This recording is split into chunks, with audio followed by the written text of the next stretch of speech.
How to show emergency contact on iPhone lock screen. Hello guys, this is Atticus and welcome back to another video. In today's video, I'm going to show you how you can display emergency contacts on your iPhone lock screen. Now this is really useful whenever it's an emergency and someone else is using your phone and they do not know your contacts or password for your phone.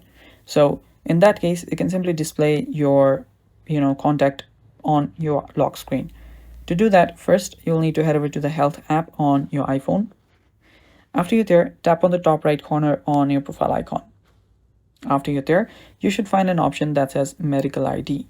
Head over to Medical ID and then scroll down. There you'll find an option that says Emergency Contact. Tap on Add. From here, you can tap on Add Emergency Contact and simply choose whom you want to add for your emergency contact. And after you choose the person, you can then choose what relationship they have. So simply select the relationship and then tap on Done. After that, now on your emergency contact, that contact will get displayed. And yeah, that's how easy it is. We can also add multiple contacts there. And yeah, that's all for today's video. Thanks for watching. Stay tuned for more upcoming tutorial videos. And bye-bye. Take care.